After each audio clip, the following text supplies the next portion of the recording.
Olá, boa noite. O Câmara Aberta desta terça-feira já está no ar. Confira agora quais são os destaques de hoje. Mulher morre após ser esfaqueada pelo companheiro em Imbituba. Confira os detalhes da previsão do tempo. E ainda, Cidade Azul cria programa gratuito para pacientes com fibromialgia. Essas e outras notícias você confere a partir de agora. O Câmara Aberta já está no ar.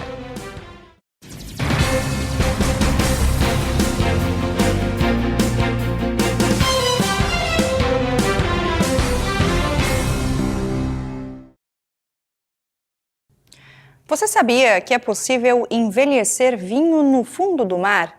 Uma vinícola da Serra Catarinense tornou essa prática uma realidade aqui na região. Olha só. Quando a gente deixa na madeira, em garrafa, a gente quer que o vinho fique pronto mais cedo. E o fundo do mar também tem esse intuito. Nós estamos avaliando ainda, como é muito novo no Brasil, os produtores estão em fase de teste. O principal intuito é deixar esse vinho no fundo do mar, com essa temperatura constante, com a baixa luminosidade, com baixa concentração de oxigênio, com uma pressão ali para... Diferente da pressão aqui? Exatamente, onde nós estamos. Completamente diferente, para que esse vinho esteja pronto mais cedo. E tá pronto não quer dizer que está pronto, então eu preciso consumir rápido porque ele vai sumir.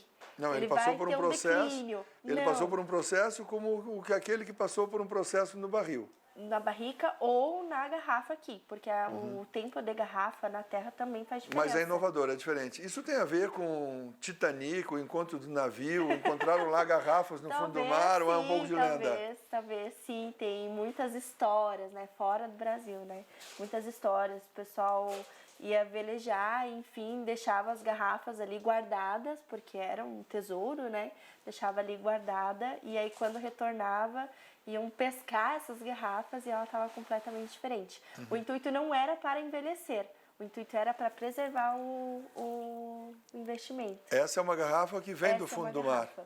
Essa, como eu falei, nós temos... Essa craca aqui não é feita na indústria, isso é feito no fundo do mar. Não tem como, a gente não consegue fazer isso. E cada garrafa é diferente porque vai ter uma concha diferente, vai ter uma craca diferente. Completamente única. A gente não consegue repetir, porque depende da posição que ela está dentro da gaiola, a gente põe dentro de uma gaiola, a gaiola vai para o fundo do mar e fica lá. Eu tenho 3 rótulos que ficam nesse envelhecimento no fundo do mar. Eu faço 12 meses e 24 meses. Um Sauvignon Blanc branco, um espumante rosé e o tinto, que é essa garrafa aqui. O tinto fica 24 meses. Então, aqui a gente tem os moluscos, as conchas, essa craquinha aqui. Depende da posição que a garrafa ficou dentro da gaiola. Então, algumas tem mais, outras tem um pouco menos.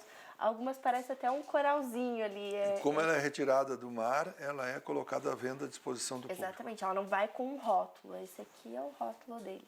Essa é uma das embalagens entregues. Essa embalagem, sim, essa embalagem é bem especial porque essa madeira aqui pertenceu à Ponte Hercílio Luz, que é o nosso cartão postal de Santa Catarina. Por dentro tem a imagem da Hercílio Luz. Temos ali. Aqui a história, né, o nosso legado, né, um vinho que a gente cria ele na serra e envelhece no fundo do mar. A gente vai lapidar no fundo do mar. Agora, mudando de assunto, um levantamento mostrou que em julho, Tubarão registrou volumes de chuva que ficaram acima da média histórica. A Secretaria de Proteção e Defesa Civil de Tubarão divulgou o boletim hidrometeorológico de julho, que aponta um volume de chuva muito acima da média histórica no município e em cidades da bacia do Rio Tubarão. De acordo com o levantamento, Tubarão registrou 230,4 milímetros de precipitação ao longo do mês. mais do que o dobro da média histórica para julho, que é de 113,4 milímetros. Os dados foram obtidos por meio da rede de monitoramento da Agência Reguladora de Saneamento e da Prefeitura. Além do acumulado de chuva, o relatório também acompanhou o comportamento dos principais rios da região, entre eles os rios Tubarão, Braço do Norte e Capivari. O maior volume de vazão foi registrado no dia 29 de julho, no posto de monitoramento da Agência Nacional de Águas, localizado no bairro Rio do Pozo. Na ocasião, a vazão do rio Tubarão chegou a quase 290 metros cúbicos por segundo. Apesar do elevado volume de chuva registrado durante o mês, o monitoramento constante dos níveis dos rios permitiu acompanhar a evolução das condições hidrológicas em tempo real. Segundo a Defesa Civil, essas informações são fundamentais para identificar alterações no comportamento dos cursos d'água e antecipar medidas em caso de risco de alagamentos ou outros eventos climáticos extremos. A Defesa Civil também orienta que a população acompanhe os avisos emitidos pelos canais oficiais, principalmente durante períodos de instabilidade, quando o volume de chuva pode provocar a elevação rápida dos rios e aumentar o risco de ocorrências na região. Nós vamos agora para o intervalo. A seguir, tem a previsão do tempo e também as principais ocorrências registradas aqui na nossa região. Não saia daí que o Câmera Aberta volta já.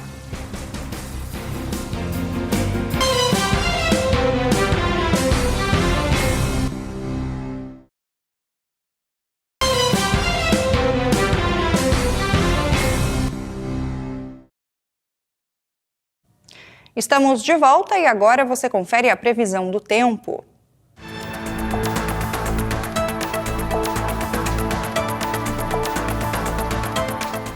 Na quarta-feira, o tempo segue com variação de nebulosidade na maior parte da região da Amurel. Em Tubarão, a mínima prevista é de 17 graus e a máxima chega aos 24, com sol entre nuvens. Em Laguna, os termômetros variam entre 18 e 20 graus, também com períodos de sol entre nuvens. Em Imbituba, a mínima será de 17 graus e a máxima chega aos 23, com previsão de chuva. Em Gravatal, as temperaturas oscilam entre 16 e 26 graus, com sol entre nuvens e a maior máxima da região. Jaguaruna terá mínima de 18 e máxima de 19 graus, com sol entre nuvens. Já em Pescaria Brava, a previsão indica mínima de 17 e máxima de 24 graus, também com períodos de sol entre nuvens. Na quinta, o tempo fica mais instável em parte da região, com previsão de chuva em alguns municípios e sol entre nuvens em outros. Em Tubarão, a mínima prevista é de 16 e a máxima chega aos 26 graus com chuva. Em Laguna, os termômetros variam entre 18 e 22 graus com sol entre nuvens. Em Imbituba, a mínima será de 18 e a máxima de 26 graus, também com períodos de sol entre nuvens. Em Gravatal, as temperaturas oscilam entre 17 e 25 graus, com sol entre nuvens. Jaguaruna terá mínima de 18 e máxima de 20 graus, com previsão de chuva. Já em Pescaria Brava, a mínima será de 16 e a máxima chega aos 26 graus, com tempo chuvoso.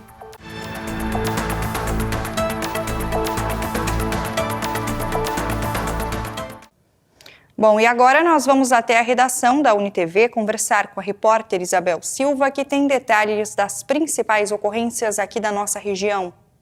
Oi, Cauã, olá você que nos acompanha. Começamos o quadro de hoje com o caso de feminicídio registrado em Imbituba.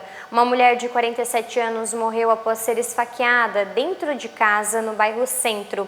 Segundo a Polícia Militar, o principal suspeito é o companheiro da vítima, um homem de 63 anos que foi encontrado no interior da residência e se entregou sem resistência. A mulher chegou a ser socorrida pelo SAMU e levada ao hospital, mas não resistiu aos ferimentos. O suspeito, que também apresentava um ferimento no tórax, recebeu atendimento médico sob custódia e foi preso em flagrante. 2 facas foram apreendidas. O caso é ainda mais trágico porque o filho da vítima, de apenas 11 anos, presenciou o crime. O Conselho Tutelar também foi acionado para acompanhar essa ocorrência. E na BR-101, em Sangão, o tombamento de uma carreta carregada com toras de madeira provocou um grande congestionamento na noite desta segunda-feira. O veículo perdeu o controle, tombou e espalhou parte da carga sobre a pista contrária, atingindo 2 carros. Apesar do impacto, nenhum dos 4 envolvidos ficou ferido. Todos foram avaliados pelas equipes de resgate e assinaram um termo de recusa de atendimento hospitalar. A rodovia ficou bloqueada nos 2 sentidos até a remoção da carga e a liberação da pista. Agora, mudando um pouco de assunto, aqui em Tubarão, a Polícia Militar realizou 3 ações de combate ao tráfico de drogas ao longo desta segunda-feira. No bairro Passagem, 2 homens de 42 e 49 anos foram presos após os policiais localizarem pedras de crack prontas para venda e dinheiro fracionado. Já no bairro Campestre, uma ação do pelotão de patrulhamento tático apreendeu mais de 130 gramas de maconha já embalada para comercialização. Os suspeitos conseguiram fugir, mas a droga foi encontrada com o apoio do canil. E no bairro Oficinas, um homem de 43 anos foi preso, suspeito de fazer teleentrega de entorpecentes. Com ele, a polícia apreendeu porções de cocaína escondidas no capacete, além de dinheiro e um aparelho celular. E em Laguna, um homem de 21 anos foi preso por tráfico de drogas no bairro Progresso. A prisão foi resultado de um trabalho de inteligência da Polícia Militar que monitorava um ponto já conhecido pelo comércio de entorpecentes. Durante a abordagem, os policiais encontraram 22 pedras de crack, dinheiro fracionado e 2 celulares. Uma mulher que estava com o suspeito também foi levada à delegacia para prestar esclarecimentos. E uma investigação da Divisão de Investigação Criminal aqui de Tubarão terminou com a condenação de 12 integrantes da chamada equipe Barão. O grupo era responsável por um esquema organizado de teleentrega de drogas com atuação em diversas cidades da região. Segundo a Polícia Civil, a organização tinha divisão de funções, utilizava aplicativos de mensagens para receber pedidos e contas bancárias de terceiros para ocultar o dinheiro obtido com o tráfico. Ao todo, as penas aplicadas aos 12 condenados ultrapassam 84 anos de prisão. O líder do esquema foi condenado a mais de 16 anos de reclusão. Olha, Cauana, por enquanto essas são as principais informações aqui direto da redação da UniTV. Eu volto com você aí do estúdio. Obrigada, Isabel. Nós vamos fazer mais uma pausa. A seguir, você vai saber mais sobre o programa voltado ao atendimento de pacientes com fibromialgia em Tubarão. É daqui a pouquinho, a gente já volta.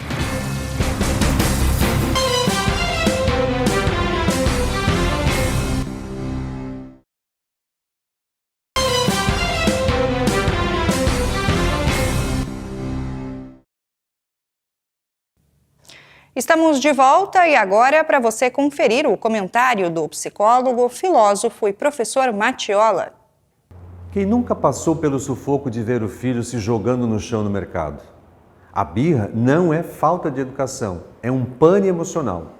A criança pequena ainda não sabe lidar com a frustração e explode. O erro comum dos pais é gritar ou sentir vergonha do julgamento alheio. A dica da psicologia é: mantenha a calma. Se você se descontrola, a criança entende que a situação é desesperadora. Abaixe-se na altura dela, espere a tempestade passar e valide o sentimento. Eu sei que você está bravo porque queria o brinquedo. O limite deve ser mantido, mas com acolhimento. Educar no caos exige paciência de ferro. Obrigada, Matiola. Agora nós falamos de saúde. A partir deste mês, Tubarão passa a contar com um programa voltado aos pacientes com fibromialgia. A Secretaria de Saúde de Tubarão criou um programa voltado exclusivamente ao atendimento de pacientes com fibromialgia. Desenvolvido em parceria com a Unisul, o projeto vai oferecer acompanhamento gratuito e multiprofissional, reunindo fisioterapeutas, psicólogos, nutricionista, farmacêutica, profissional de educação física e médico clínico em um único serviço. Então, ele é um programa multiprofissional, né, como nós falamos. Então, vamos ter diversos profissionais abordando todos esses nossos pacientes, né? Ele tem um formato modular, então o paciente ele vai se inscrever, ele vai ser atendido durante 4 meses por todas as profissões. Então, depois da avaliação, os profissionais vão fazer o que a gente chama de um projeto terapêutico singular. Então, a gente vai ter um paciente sendo analisado conjuntamente, né? A escolha da Unisul como sede do programa também amplia a estrutura disponível para os atendimentos. Além das salas destinadas à fisioterapia e às atividades coletivas, os pacientes poderão utilizar a piscina da universidade para as terapias indicadas. A parceria ainda aproxima o serviço público da formação acadêmica. Estudantes da área da saúde participarão dos atendimentos supervisionados, contribuindo para a formação profissional, enquanto auxiliam na ampliação da oferta de assistência à população. A gente já tem essa parceria firmada, né, com a Unisul. A gente hoje tem alguns preceptores de fisioterapia, que são profissionais nossos aqui, e que também são supervisores de estágio lá na Unisul. Então, os alunos, eles também fazem já o atendimento dos nossos pacientes aqui na fila de espera, do SUS, né, que a gente chama de CISREG. A gente tem também lá na Unisul um espaço que é o programa TEA. Então, a gente já tem esse espaço físico todo na Unisul, e o programa ele funciona com os nossos profissionais, né? A gente está ampliando essa oferta agora, com mais esse programa, né, da fibromialgia, porque lá no espaço da Unisul a gente tem uma piscina que a gente vai conseguir estar utilizando para esses pacientes, a gente tem as salas amplas da fisioterapia e das atividades coletivas com todos os equipamentos lá. Então a gente entrou com os profissionais e a Unisul nos cede o espaço e também permite que os próprios acadêmicos consigam estar fazendo o estágio ali e atendendo também essas pacientes. A criação do programa foi motivada por uma realidade identificada na rede municipal. Muitos pacientes com fibromialgia aguardavam atendimento em diferentes filas do SUS, como fisioterapia e psicologia, sem que houvesse uma articulação entre as equipes responsáveis. Com o novo modelo, a expectativa é reduzir essa fragmentação e concentrar o acompanhamento em um único serviço, permitindo que os profissionais acompanhem a evolução do paciente de forma conjunta. A gente tem já uma conversa muito grande com... a gente tem uma associação aqui em Tubarão, dos fibromiálgicos, e o que a gente percebe? Que esse mesmo paciente que tem fibromialgia, ele estava inserido em algumas das nossas listas de espera, então era um paciente que estava lá aguardando para ser atendido na psicologia, que estava aguardando para ser atendido na fisioterapia, mas que acabava não sendo abordado de uma forma integral, porque os profissionais não tinham contato para saber, né, sobre aquele paciente. Então, em conversa com as próprias pacientes, a gente chegou à conclusão de que fazer esse atendimento coletivo seria a melhor forma, né? Então, a gente vai conseguir estar avaliando de uma forma bem minuciosa esse paciente, vai conseguir fazer um tratamento prescrito de uma forma individual, mas vai estar também trabalhando muito da parte social e coletiva. Os pacientes com fibromialgia, eles geralmente têm muita dor em diversas partes do corpo, né? Para fazer o diagnóstico, inclusive, é um pouco demorado por conta disso, porque ele é um diagnóstico que não tem um exame específico, ele é um diagnóstico clínico. Então, o que a gente percebe é que esse paciente ele acabava ficando um pouquinho à margem, né, desses tratamentos. Inclusive, essa era uma fala das fibromiálgicas, assim, que elas não eram vistas. Então, fazendo essa abordagem dessa forma integral, a gente consegue, inclusive, pensar. Muitas das pacientes utilizam muita medicação, então a gente vai ter a farmacêutica, por exemplo, que vai estar conseguindo fazer a avaliação para que a gente consiga ter menos interação medicamentosa. A gente colocou as atividades do grupo em horários que a gente sabe que facilita, porque a gente sabe que, geralmente, as pacientes que têm fibromialgia utilizam medicação e acabam dormindo, né, pegam um sono mais profundo na parte da manhã. O acesso ao programa será feito exclusivamente por meio das unidades básicas de saúde. Pacientes que já possuem diagnóstico da doença devem procurar a UBS de referência levando o documento de identificação, telefone atualizado e a carteira de identificação da pessoa com fibromialgia. Após a avaliação da equipe da unidade, o paciente será encaminhado ao programa e incluído na lista de espera, sendo chamado conforme a disponibilidade de vagas. As atividades começam no dia 17 de agosto e acompanharão o calendário acadêmico da Unisul. O Câmera Aberta de hoje fica por aqui. Outras notícias lá no nosso portal unitv.com.br. E para reassistir essa edição ou as nossas reportagens, basta você acessar o canal do YouTube ou então o perfil do Instagram, lá no @unitvsc. Muito obrigada pela sua companhia, tenha uma ótima noite e até amanhã.